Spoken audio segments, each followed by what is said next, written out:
Imagine करो, रात के 9 बज रहे हैं। एक छोटा सा अफ्रीकन विलेज है। लोग खाना खाकर सोने की तैयारी कर रहे हैं। बच्चे खेल रहे हैं। फिर कुछ होता है। कोई धमाका नहीं, कोई आग नहीं, कोई आवाज़ भी नहीं। सिर्फ एक जहरीली इनविजिबल मौत जो खामोशी से पूरे गांव में फैली। और 1700 लोग सो गए, फिर कभी नहीं उठे। ये कोई हॉरर मूवी का सीन नहीं।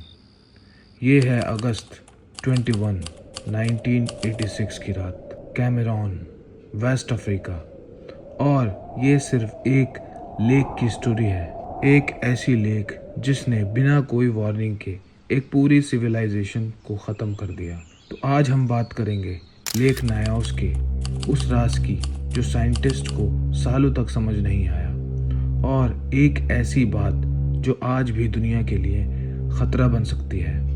रुक जाओ, क्योंकि इस स्टोरी का सबसे बड़ा ट्विस्ट आने वाला है, और वो ट्विस्ट आपको सोचने पर मजबूर कर देगा कि क्या आपके पास भी ऐसा कोई डेंजर है। लेक नायास कैमरून के नॉर्थ वेस्ट में एक छोटी सी लेक है। नीला पानी, हरी भरी पहाड़ियाँ, शांत माहौल। लोकल्स के लिए ये लेक एक ब्लेसिंग थी, पानी के लिए, मछली के लिए, जिंदगी के लिए। पर कोई नहीं जानता था कि इस लेक के नीचे जमीन के अंदर एक वॉल्केनो का रेस्टलेस कोर है। ये एक ऐसी वॉल्केनिक मार लेक है, यानी ये लेक एक पुराने वॉल्केनिक क्रेटर में बनी है, और इस क्रेटर के नीचे जमीन से लगातार कार्बन डाइऑक्साइड CO2 निकल के लेक के पानी में घुलती रहती थी। सोचो, एक bottle of soda CO2 under pressure घुली रहती है। जब तक बॉटल सील्ड है सब ठीक है, पर जब कैप खुलती है, अब इमेजिन करो, वो सोडा बॉटल नहीं है, वो एक पूरी लेक है। 58 मिलियन क्यूबिक मीटर्स पानी।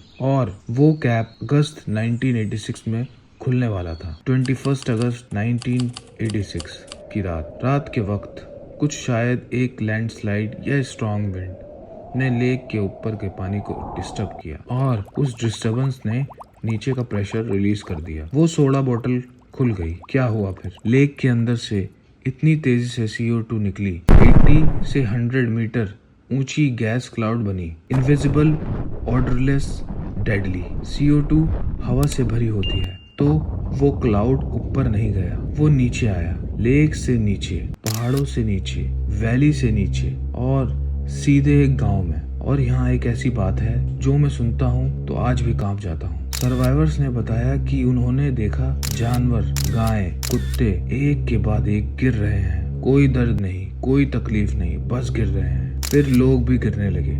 एक आदमी इम्यूनल NGO सर्वाइवर है, उसने बताया कि वो अपने बेड से उठने की कोशिश करता रहा, पर उसकी टांगे काम नहीं कर रही थी। उसने देखा उसके पास एक आदमी गिर गया और उठा नहीं। इम्यूनल किसी तरह एक ऊंची जगह पहुंचा और वो जिंदा बच गया। 1746 पीपल्स एक रात में, बिना कोई वेपन, बिना किसी वार्निंग, सिर्फ एक लेक से। सुबह जब लोग दूसरे गांव से आए तो उन्होंने देखा एक ऐसा मंजर जो उनके जहन से कभी नहीं गया होगा। लोग जहां थे वहां गिरे पड़े थे, खाना खाते खाते, सोते सोते, काम करते करते, जैसे टाइम फ्रीज हो गया हो। 3500 से ज्यादा मवेशी यानी कि जानवर, 1700 प्लस इंसान, एक पूरा इकोसिस्टम खत्म। साइंटिस्ट जब वहां पहुंचे उन्हें समझ ही नहीं आया। कोई फायर नहीं, कोई फ्लड नहीं, कोई अर्थक्वेक नहीं। फिर पता चला ये था एक लैमनिक इरप्शन,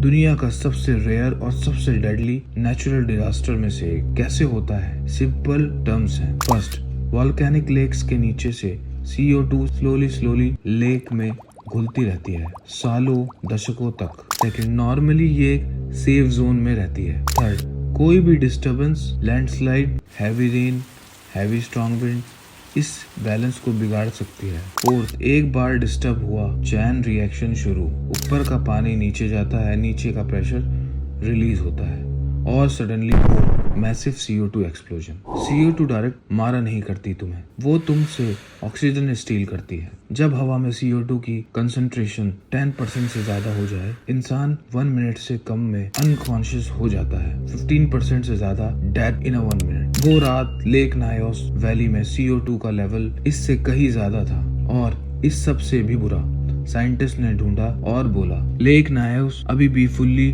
सैचुरेटेड है, ये फिर हो सकता है। डिजास्टर के बाद फ्रेंच और कैमरॉन साइंटिस्ट एक यूनिक सॉल्यूशन लेकर आए, डिगैसिंग पाइप। यह एक टेक्निक है जिसमें लेक के नीचे से एक पाइप डाली जाती है जो स्लोली CO2 को कंट्रोल्ड तरीके से निकालती रहती है। 2001 में लेक नायोस में पहली पाइप डाली गई और वो काम कर रही है। और यहाँ एक और स्कैरी ट्विस्ट है, सिर्फ 1 या 2 पाइप्स काफी नहीं है। साइंटिस्ट कहते हैं कि लेक नायोस को फुल्ली सेव करने के लिए काफी ज्यादा पाइप चाहिए, और फंडिंग हमेशा एक प्रॉब्लम रही है। और फिर लेक नायोस अकेली नहीं है, दुनिया में 3 अननोन मार लेक्स हैं जो लिम्निक इरप्शन के लिए हाई रिस्क पे हैं। फर्स्ट है लेक नायोस जो कैमरून में है, दूसरी है लेक मोन्यून कैमरून में ही है, और थर्ड है लेक किवो कॉन्गो बॉर्डर जो सबसे डेंजरस है। लेक किवो के किनारे 200 मिलियन लोग रहते हैं। ये सिर्फ हिस्ट्री नहीं है, ये एक ऑनगोइंग थ्रेड है। लेक नायोस ने दुनिया को एक ऐसा लेसन दिया